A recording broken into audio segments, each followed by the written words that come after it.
Olá, meus irmãos que acompanham aqui esse canal Descobrindo as Leis do Universo. Segundo vídeo já dessa série. Eu tô animado. Esse texto que a gente vai estudar hoje é fenomenal. Novamente sem Daniel, a gente vai ter Daniel. Acho que é o próximo vídeo dessa série mesmo, que, que a gente vai resumir os que a gente viu até agora, a gente vai ter Daniel, tá? Ainda vou ver com Daniel, marcar o horário, vai ficar muito bonito. O texto de agora é fenomenal, tá? É fenomenal. Não vai dar para fazer análise de literatura, que nem no vídeo passado. Não vai dar para fazer análise de literatura que interpretou esse texto dentro da Bíblia e fora.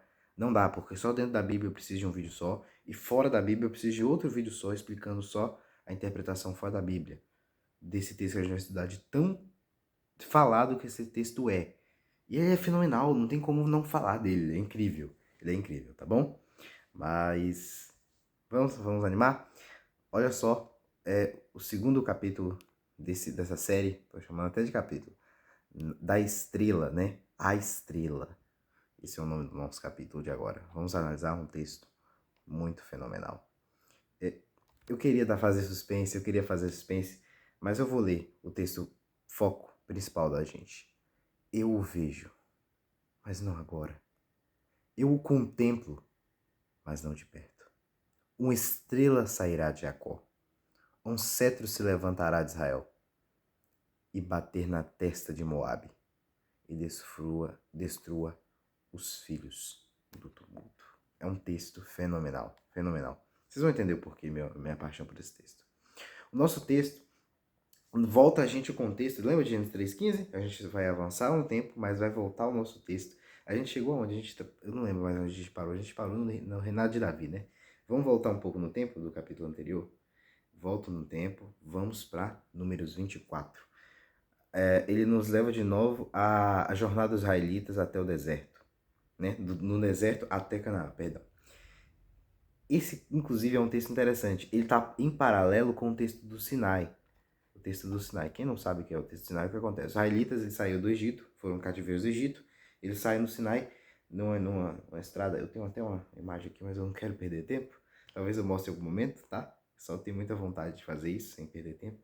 E essa estrada meio esquisita que eles fizeram, que não era normal para se fazer, eles fizeram uma estrada diferente e estão indo direto para Canaã. Só temos um pequeno problema. Tem muitas nações ao redor que, historicamente, muito provavelmente, eram aliados do Egito e não queriam que Israel passasse de maneira nenhuma e ficavam atrapalhando o caminho. Mas uma dessas nações que estavam no caminho, algumas, como eu falei, tinham associação com o Egito. Essa, acho que não me lembro agora, vocês me fizeram esquecer. Tá legal, me fiz esquecer sozinho essa aqui específica. Mas enfim, o contexto é esse. É porque tem a ver com questão mais arqueológica do que bíblica em si, eu não sou arqueólogo. E aí ela tem a ideia do Sinai. O que acontece? A revelação de Deus, logo depois tem a rebelião do povo, queixa do povo e rebelião do povo contra Deus. E resultado, cada vez a sobrevivência de Israel é ameaçada. De novo, culpa do povo, mas óbvio, a sobrevivência de Israel é ameaçada. E adivinha quem é a ameaça? Agora é a nação estrangeira que a gente vai justamente falar. O rei Balaque, rei de Moabe. E nessa ideia de desesperança, novamente, lembra conceito de desesperança? Você vai ver isso muitas vezes. Conceito de desesperança. De repente aparece uma profecia no meio. É uma profecia? É um texto? Vamos ver. Então, o rei de Moabe, ele chama o profeta Balaão para amaldiçoar Israel. Mais uma vez acontece o que eu acabei de falar. E aí, nesse contexto, aparecem palavras extremamente enigmáticas, cheias de metáforas, e parecem soar como um enigma. Eu vejo, mas não agora. Eu contemplo, mas não de perto. O que isso quer dizer? E piora, tá? Piora. Tem muitas questões interessantes. Mas qual seria a interpretação correta desse texto? Eu vou propor a minha ideia aqui, que eu estou alinhado a um estudioso muito legal, que eu vou recomendar o livro lá no final da série, tá? Eu recomendo demais. Quase tudo que eu tô falando aqui é baseado nele, porque eu concordo 100%. Então já tá bem organizado, pra mim é ótimo, né? Cada ponto que eu vou falar. A gente tem uma questão interessante aqui, ó. O Ayakon e o Ayalek. Essas duas palavras iniciam o texto, estão dentro do início do perícope e terminam a perícope. É um inclúsio. O inclúsio, a gente falou da menorá, né? Capítulo 1, no candelabro. Eu vou falar aqui de outra analogia. Eu gosto da menorá, acho lindíssima essa ideia. Mas a gente tem no inclúsio um sanduíche. É um pão em cima, um pão embaixo e a parte mais importante é o centro, não é? Você gosta do pão, mais do pão do que do recheio do sanduíche. Esse é o legal dessa analogia, ela funciona perfeitamente. O centro é o mais legal, é o mais importante. Bom, a profecia de Balaão, que é a gente acabou de falar da divisão do texto, ela tem 7 oráculos. Oráculo 1, 23 a 7 a 10, para Israel. O segundo, que é uma vez para Israel, 23, 18 a 24, números, tá? Números, é o nome do livro. Oráculo 3, bênção 3, de novo para Israel, número 24 a 39. A gente tem uma quarta bênção, que é o centro que a gente vai analisar. Uma maldição, logo vem as maldições. Bênçãos, depois maldições. É comum na literatura bíblica. Agora as maldições. Primeira maldição, 24, 20 contra Amaleque, 24, 21 contra Caim e contra Assur, Eber e Amaleque, 23 a 24. Só tem um pequeno detalhe legal que a gente vai ver aqui. As bênçãos a respeito de Israel versus as maldições contra as nações. Você percebe essa distinção. É muito legal esse contraste, porque são muito elaborados. Israel é falada várias vezes e faz uma metáfora e tal. Você percebeu que os primeiro e segundo oráculo que faz maldições contra os inimigos de Israel só são em um verso. São de todos em um verso. O 20 e o 21 já são oráculos diferentes. Vou até ler para vocês verem. Olha só. Verso 20. Viu Balaão Amaleque, proferiu a sua palavra e disse: Amaleque é o primeiro das nações, porém o seu fim será destruição. Verso 21. Viu os queneus, proferiu sua palavra e disse: Segura a tua habitação e puseste o teu ninho na penha. Todavia, o queneu será consumido até quando, Assur, te levará cativo. Já acabou. As profecias são curtas. Isso salta aos olhos, percebe os detalhes? 5 versículos. É o máximo que a gente tem de referências a oráculos de maldição. Então a gente tem aqui muitos detalhes legais, né?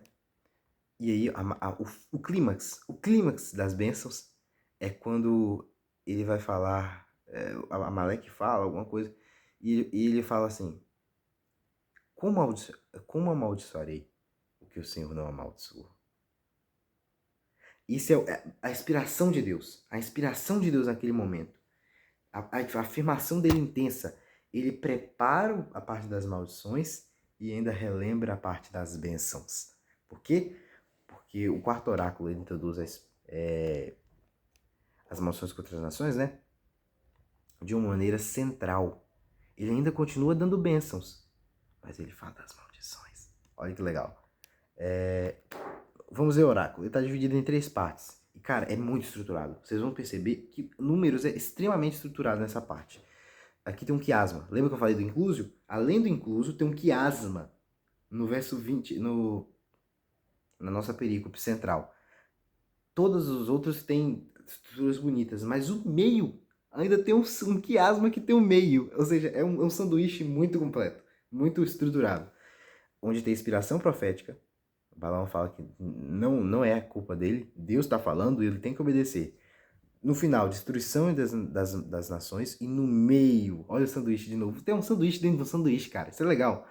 A visão da estrela. Essa estrela, a gente tem muita coisa para falar dela. Olha só. No terceiro oráculo, e agora no quarto, ele enfatiza lucidez profética. Vamos ler essa parte?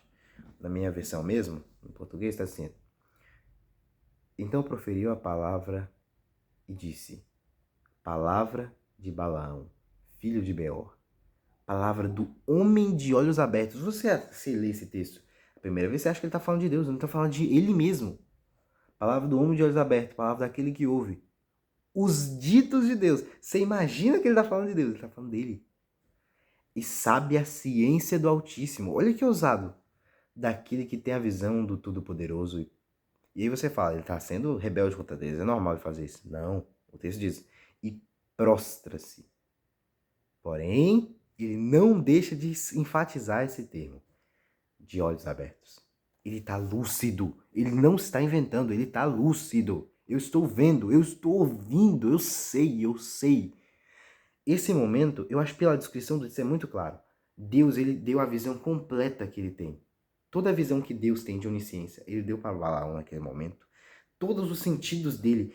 Eu imagino a visão de Balaão, me arrepia isso. Imagina Balaão sendo um miserável, que ele era um profeta terrível.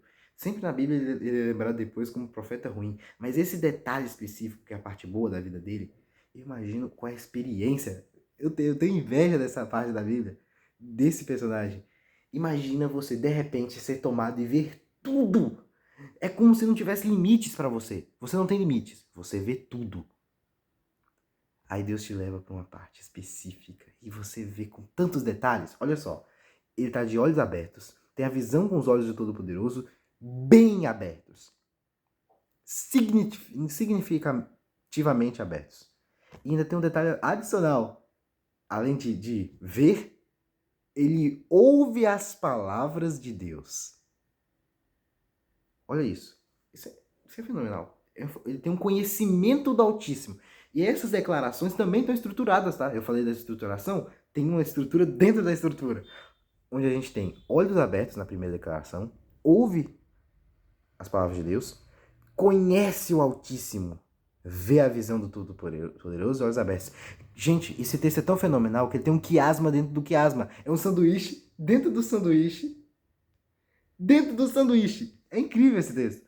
Você tem olhos abertos no final. A palavra de Deus, a palavra do Altíssimo. No meio, o conhecimento do Altíssimo. Ele não está recebendo simplesmente uma visão aleatória. Ele está vendo tudo o que Deus vê. Ele está recebendo o conhecimento de Deus ali. Isso é fenomenal. Esse texto é incrível. E a primeira informação da palavra profética é que ela diz a respeito de uma visão do futuro. Aharit ha-yamin. Nos últimos dias. É fenomenal. Cara, eu juro pra você, eu acho que só aqui, já dá pra eu parar de gravar, tá bom? Eu vou só continuar um pouquinho e a gente já vai parar, porque esse texto é tão fenomenal, tem tanta coisa pra falar, que esse é só o começo. Eu falei, esse texto a gente vai se demorar nele. E aqui, essa série Profecias Messiânicas, eu não vou ser superficial. Eu posso ser superficial em qualquer outra série, mas nessa eu tenho que ser específico. Nós estamos tratando dos maiores temas da humanidade, tá? E aqui a gente vai ser específico. É deep dive. Nada de superfície. Profundeza. Vamos afogar. Afogar não. Afogar é terrível. Vamos afundar. Tá bom? Além dessa expressão que se refere ao futuro, por que essa expressão é interessante? Essa expressão, eu vou falar para vocês. A gente vai falar muito desse livro, né? Daniel. Aparece em Daniel 2, 28, 10, 14 e em Ezequiel 38, 16, que é uma das referências de Daniel. Esse livro é fenomenal. Você já viu que a gente já tem conexão. Você vai ver um monte de conexão aqui, tá?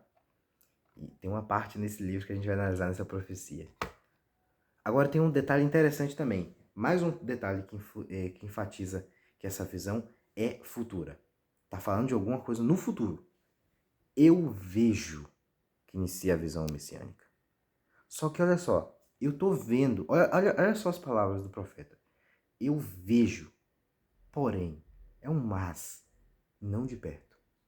Como é que você está vendo uma coisa não de perto? A ênfase nos últimos dias e a ênfase na visão longe é como se eu estivesse vendo no horizonte ali, ó. Eu vejo, e ó, não é no horizonte ainda, tem outro detalhe, né? Tente ver o que o profeta está vendo através do texto. Ele está vendo no horizonte, mas ele vê claramente, ele sabe o que ele está vendo. Ele não está achando que é algum erro de correção atmosférica. Não, foi um errinho ali naquela planície ali. Eu tô vendo. É gases. Nossa, eu esqueci qual é o termo. Poluição. Vamos colocar poluição para ficar mais bonitinho pra gente. Não, ele tá vendo, ele tá enfatizando o que ele tá vendo, mas ele não vê de perto, não tá com ele. Não vejo de perto. Eu não vejo agora. E ele dá uma indicação temporal e local. Olha, eu vejo, mas não agora. É no futuro. Eu vejo. Repetição. Eu vejo. Ele está enfatizando. Mas não de perto. Não é agora e não é aqui. Ele está falando de localidade e tempo. Você entende isso? A visão é específica. É específica. Ele confirma que os últimos dias se aplicam especificamente a um futuro mais distante, tá? E novamente a gente tem outra metáfora interessante aqui a analisar. Eu espero que esteja sendo claro. Eu fico muito pensativo em tudo que eu faço, né? Eu tenho medo do primeiro capítulo ter ficado muito técnico, então eu tô deixar bem lúdico cada palavra aqui, tá bom? E aí a gente entra na metáfora da estrela. O que seria essa estrela? Sinceramente, eu falei, esse capítulo é fenomenal, tá?